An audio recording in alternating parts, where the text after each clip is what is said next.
Amen. Amen.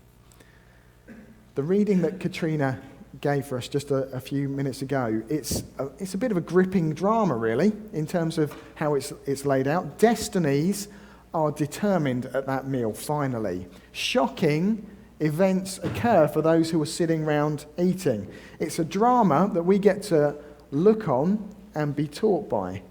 This encounter with Jesus, this is one that the disciples share, and they're surprised by what goes on. It happens as they eat a Passover meal. And actually, in this drama, some of the pivotal moments, some of the things which underline exactly what's going on, they're played by inanimate objects. So the things which really make the dramatic points don't actually say a word. So a towel, a basin, water, and a broken piece of bread, they speak louder than words. As you go through this, they are the things which should really speak to you. Towel, a basin, water, and a bit of bread. Those things are the massive teaching points, and how we respond to them will reveal to us whether we understand Jesus at all or not. How you respond to what goes on in this story will let you know whether you get Jesus. As you look on Jesus washing feet and passing bread, it will reveal to you whether you get him. And as we come to see their significance, they'll reveal to us other things, whether we trust him or not. You might get it, but it might reveal to you that you don't trust him. You might secretly still want to prove something to God. When we understand what Jesus does for his disciples in this passage, we'll realize that it's not simply an example to follow, which it is, but it's an example which doesn't crush us with obligation. It's something which transforms everything. So this morning in church, we're all going to learn something about God through those things: a towel, a bowl, water, and bread. And it might just change everything about how you relate to God. So let's begin. Let's look at the passage. And at this point in the story, the crucifixion of Jesus is imminent. It's the night before. His trial and his crucifixion are less than a day away. So what's he going to do? What's he going to do in his final moments with his closest followers? First thing is this: he's going to give us an incredible demonstration of the depth of his love for them and for us. It's an incredible demonstration of love. That's what verse 1 in the reading is saying to us. He loves his disciples to the full. It might say to the end. It's to the full extent of his love. He's going to show them the complete depth of his love for them and for us. He knows that soon he's going to be returning to heaven, where he's worshipped and adored and glorified by everything and everyone that's there, as he should be, because he's king over everything. But before that moment, before he goes back, he's going to show the depth of his love for them and the depth of his love for you. And he does it as they share a meal together. So let's look at it. We pick it up in verse 2. The Passover meal is already underway, and Jesus and his 12 disciples are gathered round, and they're all reclining, and they're sharing the meal together. They're celebrating a Passover meal. But while the disciples may well have been enjoying the food, they may have been enjoying the company, and they might have been looking at a great religious feast for them, a point of etiquette, that's a word I don't use very often, a point of etiquette has been neglected. Sitting untouched somewhere in that room is a towel, a basin, and a jug of water. They're sitting there and no one has touched them. Now, at a meal like this, at a gathering, there was supposed to be something that was done for the guests as a point of welcome and as a point of respect for those who you'd invited to a meal. As they entered the room where the feast was going to go on, someone was supposed to take the time to remove the sandals off the people who came and wash the feet of the guests. And in a time where people generally walked everywhere, where the paths were dust and dirt, and it was hot and it was sweaty, feet became disgusting. They'd be black, they'd be dirty, they would be stinking. And it was polite, it was expected that someone would take those black, stinking, disgusting feet and wash them. And I think we can fairly say that it was an unpleasant job. We live in a less hot climate. And confession time. In this cooler climate, my feet are not something I would want to inflict on anyone. I would not. And in fact, this job, back in that time and in that culture, was deemed so low and so menial that it was on a list produced by rabbis of jobs that a Jewish slave should not have to do. It was that low. It was a disgusting thing. They would let someone who was a foreign slave do it, but a Jewish slave would not have to stoop that low. And so as these men all entered the room, there's a bowl, there's a towel, and there's a jug. But not one of those disciples even considers that this is a job for them. Not one of them thinks it's their job. In Luke's account of this meal, he says that they are still arguing about who's going to be the greatest among them. They're still trying to decide who it is that is the very, very best. And if anyone of them had broken rank and washed someone's feet, it would have said, well, it's not me. But none of them wanted to do that. So the bowl sat there, the towel remained dry, the water remained unpoured. And the feet of proud men who all wanted to be the best are sitting there, dirty and disgusting and smelly and sweaty, covered with dirt. Then, at some point during this supper, maybe as they are discussing who is the best, who knows, Jesus rises. He takes off his robe so that effectively he's just in a loincloth. He picks up the towel. He wraps it around his waist. He fills the bowl with water. And then he starts to go round washing each individual foot. In the reading, it's really graphic. It takes it step by step through what he does. He removes his clothes. He puts the towel on.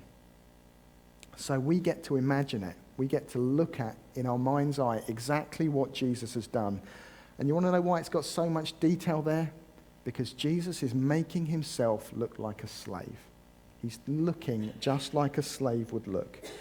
And he's taking on the task that a slave would do.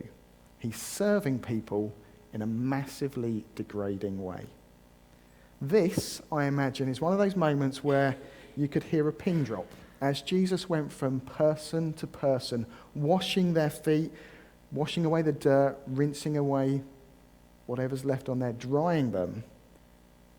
It's a moment where no one probably wants to speak except Peter. Their leader is doing something which he thinks is unthinkable. And what does Peter do? He says, Jesus, you shouldn't do this. You should not wash my feet. He's pretty much saying to Jesus, what on earth are you doing washing our feet? And Jesus says to him two things which explain what's going on and what this foot washing is about. He says to Peter, you aren't going to get the significance of this right now, so you don't understand now what I'm doing, but someday you will. He's not going to get it at this moment. And he also says this, if you don't let me wash you, you're nothing to do with me. Unless I wash you, you won't belong to me. You see, this foot washing that Jesus is doing is a massive, acted-out parable of what he's going to do the very next day. In it, he's revealing his devotion to humanity. He will lay aside all of his rights, all of his privileges, all of his position. He'll make himself look like a slave and wash the feet of his disciples. Whilst the people who sat around him in that meal probably weren't worthy to pick up the towel and wash his feet, he would wash theirs. He'll pick it up and he'll say by his action, you are filthy, you are unworthy, but I'm going to do this for you so that you can share this meal with me, so that you can be part of me. It's a huge display of devotion and care for these men, but it also points to something much, much bigger, the thing which is coming, which Peter doesn't get now, but he will get then. Because what happens the next day? Something really similar happens. On the next day, it's Good Friday, and on that day, Jesus' garments are removed from him again, but this time by force. And they probably removed everything on that occasion. On that day, a towel isn't tied around his waist, but he is tied and nailed to a cross.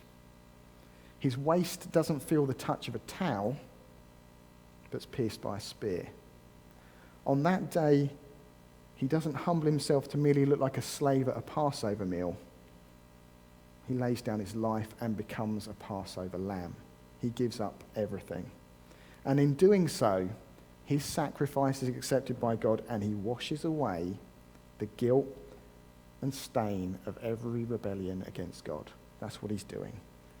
And in time, as Peter got to reflect on Jesus' words, which said, "You won't get this now, but you will get it later," it's suddenly going to dawn on him. That's where Jesus washed me. That's where Jesus washed me in the most profound of ways. And unless I simply accept him doing it for me, I'm nothing to do with him. And that is how it works for us too. Unless you let Jesus serve you and clean you, you're out. You have to sit there and let him do it. And this is what's at the heart of the Christian faith. It's a really, really remarkable thing. All too often as people, we feel that we want to somehow contribute to what Jesus does. So we think, if I clean myself up a bit, if I start to behave a little bit better, then God will look at me and say, "Yeah, you're in because of what you're doing." But secretly, we never know whether we've cleaned up enough. Jesus says, "Unless I look like a servant and wash you, you aren't part of me." So if you've ever thought that God doesn't love you, that should blow it out of the water. Because in what Jesus does in washing those feet, and then in what he does on the cross, which is what it points to, he shows us the incredible depth of his love. He will go as low as it takes to save us. The creator of the universe, the King of Kings, the most glorious, wondrous person there is prepared to put all of his glory aside and all of his position and everything that he deserves and lay his life down for you. And that's how he washes you clean. Why? Why does he wash feet? Because he wants to show the depth of his love. And it's from there, from what Jesus does for us, that we ever do anything for him. We can say to ourselves, we're unworthy, he had to die, you had to die, Jesus, now wash me clean. And once we see what he's done for us, that's when we start to do things for him. Because the foot washing isn't just a pointer to what Jesus is going to do. If you cast your eyes down to verses 12 to 17, Jesus is then speaking to his disciples, and he's saying this. It's a challenging example to them as well. Jesus washing their feet is a challenging example. So he says there to his disciples, "You call me teacher and Lord. You call me your Lord and your master. Then learn from this. This foot washing that you've just seen me do for you, learn from it. Stop with the self-promotion. Stop trying to work out which one of you's the best, and do what I do. If I'm your teacher, show me you are my pupils by copying me." You can't say someone's your teacher unless you do what they do. It just doesn't make any sense. So he's saying to them, humble yourself, serve others just like I have served you. So you want to know what else this passage is saying to you? If you follow Jesus, you have to be prepared to serve like he served. He made himself the lowest of the low, and he served people with love. There have to be people in your life, in your family, in the community, and in your church that you are prepared to lay yourself down for. If there's not, you can't say that Jesus is teaching you, because he's not. If there's not a glimmer of Jesus' attitude reflected in your life, in your interactions with people at church, he's not teaching you as he should do. You're not letting him teach you. Unless you start to do what he does, you're not following him as you should be. But me saying that is not meant to guilt trip you into service. In fact, if that's where you've gone in your mind, oh, he's just telling me I've got to do stuff, he's guilt tripping me, I'm supposed to serve everyone and God's angry because I'm not, that's not where I've intended to go. If I've made it sound like that, That wasn't my intention. Because actually I think preachers guilt trip people quite enough. And in fact, one of the biggest guilt trips, I think, as I was moving out of my teens into my early 20s, was summed up in this picture which is about to appear on this screen. The "What Would Jesus Do" bracelet. Thank goodness I've never had a bracelet, not a bracelet kind of guy. But thank goodness they seem to have gone to an extent. Whilst I get the sentiment, sometimes when someone would get up and say, "What would Jesus do?" it just put an obligation on people which was too difficult to follow. Because if you divorce Jesus' example from the cross, all you're getting told is, Jesus does incredibly self-sacrificial things. Go and do the same. And what does that do? It just puts guilt on you. In every situation, saying, what would Jesus do? Jesus was perfect. He got it right all of the time. He's perfect, you're not. To make "what would Jesus do" work, you have to have something else first, something to inspire you. And this is my awesome attempts at Photoshop here. You have to change it. You have to change it to "what has Jesus done?" What has Jesus done for you? And use that as the inspiration to serve like he did. Say, what has Jesus done for me, and then serve. Because if you get that round the other way, you'll just feel guilty your whole life long. If you struggle to serve the way that Jesus has served, rightly or wrongly, I want to say this: stop striving and look at Jesus picking up a towel. Look at him washing feet. Look at him putting a shoulder underneath a cross and walking the road to punishment from God. Look there until you see his love for you and you want to respond by serving him. If you try and do it the other way around, you'll just feel guilty all the time. Unless you have an encounter with God's goodness where you see his love, you'll never serve him as you should. I read this week of a man who got it. His name was Robertson McQuillick. As you can guess from that name, he's from the other side of the Atlantic.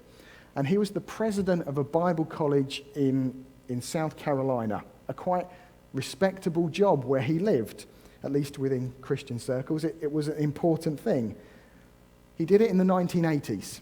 And whilst he was doing his important job, whilst he was helping students learn about God, he began to notice something. His wife was becoming forgetful. And over the next decade, he watched the woman that he loved withdraw from the world. He watched her career, which had included TV and radio appearances and conference speaking, dwindle to nothing. She had Alzheimer's and she was deteriorating fast. So he was left with a decision to make. Does he stay president of the Bible college with all the demands on his time, or does he look after his wife? He couldn't do both of them at the same time. So he made a decision. Against the advice of his colleagues and his friends, he quit to serve his wife full time. Now that's a really hard decision to make, and I know some of you might face it with parents, and I'm not telling you the story to make you think, I've got to look after mum and dad. It might be the right course of action for you, it might not. I tell that story because of his reasoning behind why he did it. For him, he didn't do it simply out of obligation. He gave up his career because he remembered what Jesus had done for him. He said, Christ has served me in the most menial of ways. I will serve her. And that's what he did. What would Jesus do wouldn't have inspired him half as much as what has Jesus done. And so he gave it all up and he looked after her. Unless you have an encounter with God's goodness, you'll never pick up the challenge. The cross should inspire us and nothing else. There's a really hard part of this challenge as well, though. Because in that whole story that Katrina read about how Jesus relates to his disciples, there's a lot of silent characters, but there's one silent character whose shadow looms large over the entire passage. The character of Judas. So in verse 2, the devil has placed into Judas's head, I'm going to betray Jesus for cash. Verse 11, Jesus knows who the betrayer is. Verse 18, the identity of the betrayer is revealed at last, at least to one or two of the group. But before that moment, knowing what Judas is like, knowing what's going on in his head and in his heart, Jesus washed his feet. Jesus washed Judas' feet. God served Judas like that.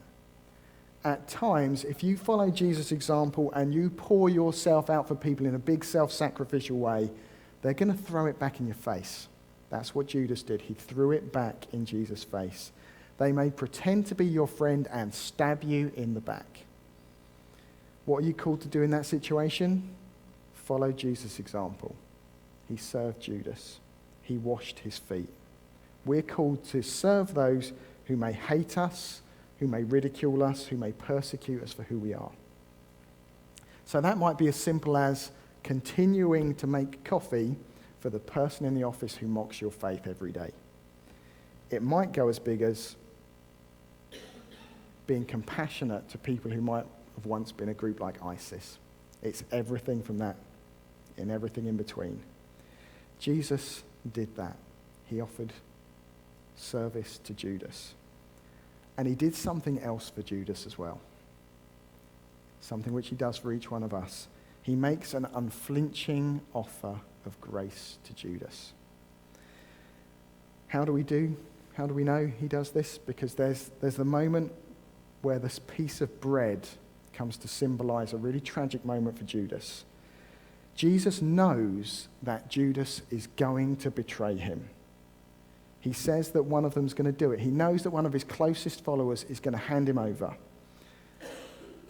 And he says it out loud before the group, and it causes distress, so much so that Peter asks John, find out who it is. Find out who this guy is who's going to betray Jesus. And John leans back and asks him. And what does Jesus do? He takes a bit of bread and says, probably quietly, it's the one I'm going to give this bit of bread to. And he takes it, dips it in the bowl, gives it to Judas. What we probably don't get is to hand over a bit of bread to someone in that meal is an example of someone you'd honor. You'd do it for the most honored person in the room. It's as if in that moment, Jesus is saying one last time to Judas, I honor you, I value you, you're precious. And as their eyes lock one last time, one writer puts it like this. For one last lingering moment, Judas' destiny hangs in the balance as the love and grace of God shines once more in his heart. But the moment passed, and the bread Judas took becomes the moment which seals his destiny. He turns away from Jesus for the final and definitive time. He's never going back. It simply says in John's account, he goes out into the night. He goes out into darkness. And that's where Judas stayed, in darkness. Jesus' last offer of grace to him was rejected.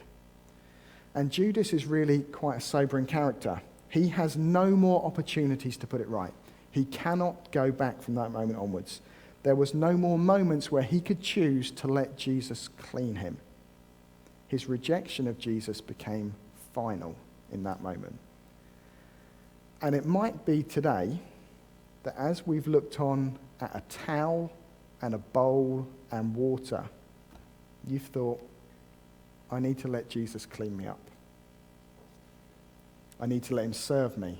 I need to let the cross define me and nothing else. You might have been thinking, you know what, I need to surrender to God. But maybe you're thinking as well, maybe later. Maybe a couple of months' time. Maybe another day. Judas is an example which says there might not be another day. Stop trying to justify things. Stop trying to resist God. Surrender to him and let him wash you. It might be today for you, it feels like Jesus is holding out a hand saying, take it.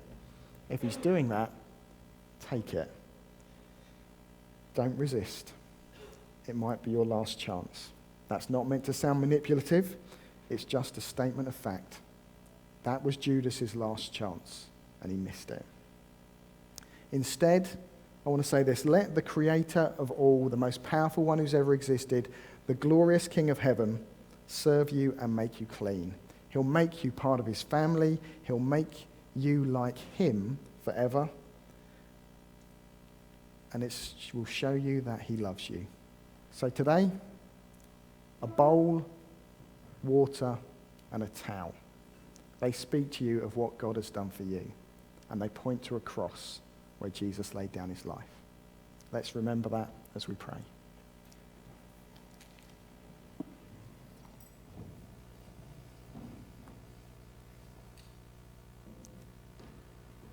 Lord Jesus, we want to thank you that you do the incredible for us. You didn't simply put a towel round your waist and wash our feet. You went to the cross and you laid down your life. And we would ask that if the cross has become something fuzzy, something unclear to us, that today we might see it clearly once again. We might see that you laid down your life for us. We would ask today that we would use your example as an opportunity to inspire us to serve, not out of obligation, but out of love. And we would ask as well that if we are feeling the tap of your hand on our shoulder, if we sense that you're reaching out to us saying, let me wash you, that we will accept it and will be cleaned and made part of your family. Not just for a day, but forever. Lord, whatever we need to do, however we need to respond to you this morning, let us do it.